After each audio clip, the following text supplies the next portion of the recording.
Bismillahirrahmanirrahim. Assalamualaikum warahmatullahi wabarakatuh. Perkenalkan, nama saya Ade Islam Safariani dari kelas 3 PAID dengan NIM 2141104021157. Di sini saya akan menjawab tugas UTS dari mata kuliah Sumber Belajar PAI berbasis multimedia. Pertanyaan yang pertama, jelaskan apa yang dimaksud sumber belajar sebagai media pembelajaran. Berikan contoh aplikasinya. Jawab, pengertian dari sumber belajar adalah semua sumber baik berupa orang, data, atau wujud tertentu yang bisa digunakan oleh peserta didik dalam belajar, baik itu secara terpisah maupun secara terkombinasi, sehingga mencapai kompetensi tertentu. Kemudian pengertian dari media pembelajaran. Media pembelajaran adalah segala sesuatu yang bisa menyampaikan informasi dan bisa merangsang perasaan, pikiran, maupun perhatian dari peserta didik dan nantinya bisa mendorong peserta didik dalam proses belajarnya. Contohnya adalah modul, buku paket, menonton film, mendengarkan audio, atau siswa dapat melaksanakan berdharma wisata di lingkungan sekitar. Pertanyaan yang kedua, sebutkan dan jelaskan macam-macam sumber belajar sesuai buku Ani Cahyadi. Kemudian buatlah analisis kelebihan dan kekurangan masing-masing. Saya akan menjawab pertanyaan yang nomor 2. Sumber-sumber belajar ada 6. Yang pertama, orang. Kedua, pesan. Ketiga, bahan. Keempat, alat. Kelima, metode. Dan yang keenam adalah latar. Penjelasan macam-macam sumber belajar yang pertama yaitu pesan. Pesan itu dibagi menjadi 2, yaitu pesan formal dan pesan non-formal. Pesan formal itu dikeluarkan oleh lembaga yang resmi seperti pemerintah dan non-pemerintah, atau bahkan disampaikan oleh guru dalam pembelajaran. Kemudian pesan non-formal. Pesan non-formal itu pesan atau informasi yang dikeluarkan dari lingkungan sekitar ataupun masyarakat. Kemudian, kelebihan dan kekurangan dari sumber belajar dari pesan adalah kelebihannya bisa mendekatkan atau bisa tersampainya informasi yang jauh menjadi dekat. Dan kekurangannya adalah bisa jadi pesan atau informasi yang disampaikan itu sebuah penipuan. Sumber belajar yang kedua yaitu orang. Orang itu bisa berperan sebagai sumber belajar dan bahan pembelajaran. Karena dari orang kita bisa mendapatkan informasi dan pengetahuan. Nah, dari sumber belajar ini, orang itu digolongkan menjadi 2. Yang pertama, kelompok khusus, dan yang kedua, kelompok yang berkompetensi sebagai profesi tenaga.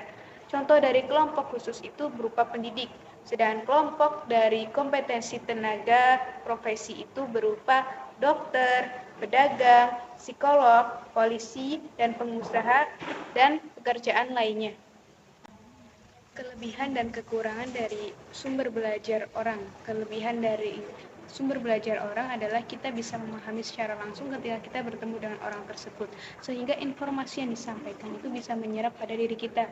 Kemudian kekurangan dari sumber belajar orang adalah kurangnya pemahaman materi yang disampaikan oleh orang tersebut. Sumber belajar yang ketiga yaitu bahan dan program. Bahan atau program sendiri adalah sebuah format yang digunakan sebagai program pendukung untuk menyimpan pesan-pesan dari pembelajaran. Contohnya film, audio, modul, buku, ataupun handbook dan lain sebagainya yang bisa membantu lancarnya pembelajaran. Kelebihan dan kekurangan dari bahan atau program sendiri, kelebihannya adalah dapat terselenggaranya pembelajaran untuk merefreshkan kita agar tidak monoton dengan modul, contohnya dengan menonton film.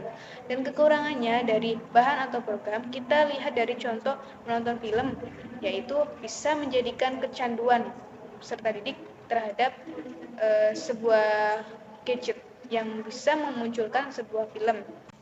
Sumber belajar yang keempat adalah alat.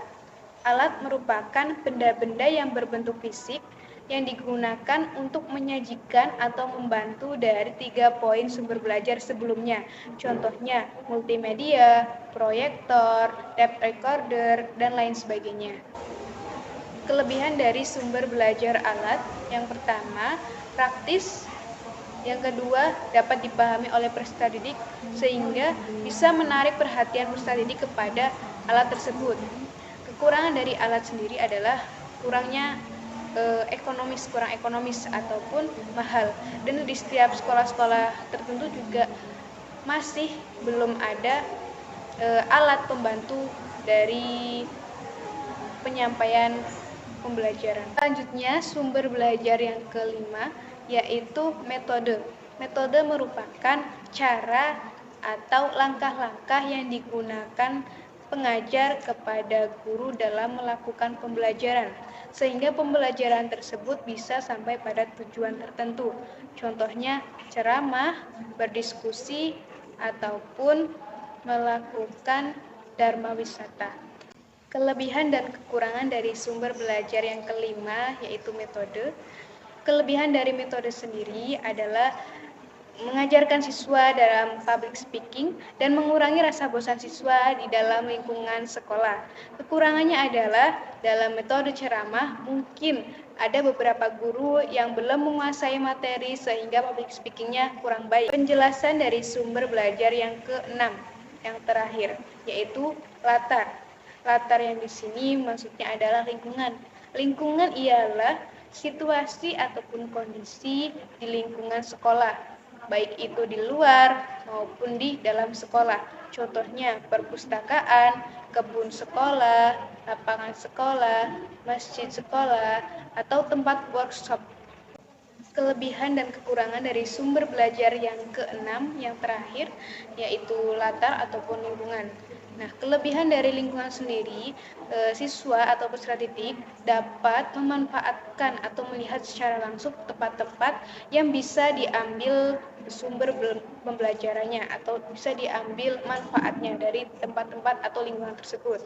Sedangkan kekurangan dari latar atau lingkungan sendiri adalah kurang efektif dan membutuhkan waktu yang sangat lama, atau bahkan kita juga memerlukan metode baru dalam pelaksanaan pembelajaran yang mungkinnya akan dilakukan di luar lingkungan. Pertanyaan yang ketiga, jika Anda menjadi guru di suatu sekolah dan sekolah tersebut memiliki sumber belajar yang tersedia, bagaimana cara Anda menentukan sumber belajar yang tepat untuk Anda gunakan dan jelaskan langkah-langkahnya?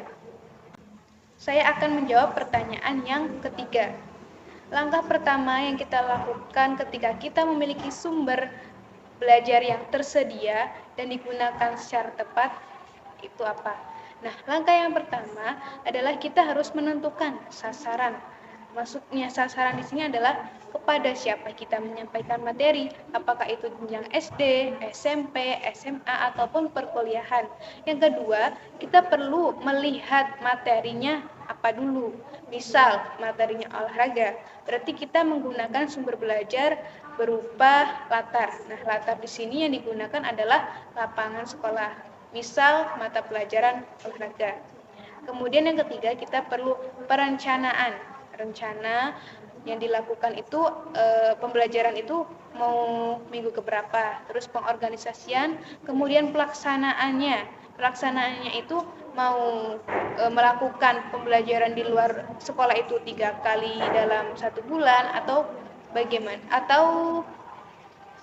bagaimana gitu. Kemudian yang terakhir adalah penilaian. Penilaian di sini adalah kita mengevaluasi apakah efektif ketika kita melakukan pembelajaran itu. Jika pembelajaran atau sumber belajar yang kita gunakan itu tidak efektif, maka kita perlu mengevaluasi. Nah, kita perlu mengetahui hambatan-hambatan itu sebelum kita melaksanakan sumber belajar itu ke lingkungan sekolah kepada peserta didik. Sekian dan terima kasih. Itu adalah jawaban saya dari soal UTS sumber belajar PAI berbasis multimedia. Wassalamualaikum warahmatullahi wabarakatuh.